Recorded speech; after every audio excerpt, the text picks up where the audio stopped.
Mumbai north central seat पर कभी कांग्रेस जीती तो कभी शिवसेना और कभी आरपीआई के उम्मीदवार। लेकिन 2019 में हुए लोकसभा चुनाव में इस सीट से पूनम महाजन ने बाजी मारी। उन्होंने कांग्रेस की क़ियादत को दूसरी बार मात दी, लेकिन इस बार बीजेपी ने उनका टिकट काट दिया।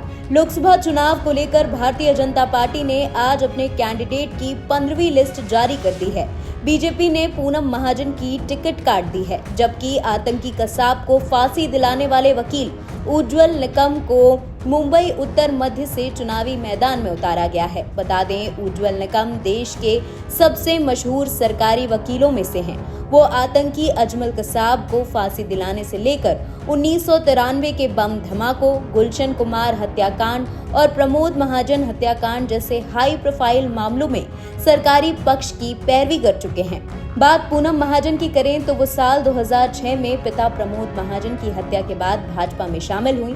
2009 में पहली बार घाटकोपर वेस्ट से सांसद का चुनाव लड़ी, लेकिन हार गईं। 2014 में मुंबई सेंट्रल सीट से उन्होंने कांग्रेस की प्रिया दत्त को हराया था।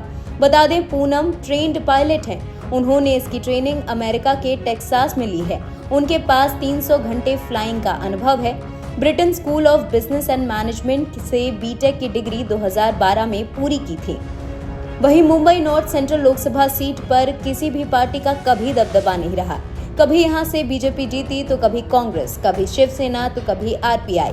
2019 में हुए लोकसभा चुनाव में सीट में पूनम महाजन ने अपनी धाक जमाई थी। उन्होंने कांग्रेस की प्रिया दत्त को मात दी थी। एक और पूनम महाजन जहां 4,86,672 वोट मिले थे, वहीं प्रिया दत्त को 3,56,000 ही वोट मिले थे। मुंबई नॉर्थ सेंट्रल सीट 2014 में बीजेपी की पूनम महाजन जीती थी। 2009 में कांग्रेस से सुनील दत्त की बेटी प्रिया दत्त ने बाजी मारी।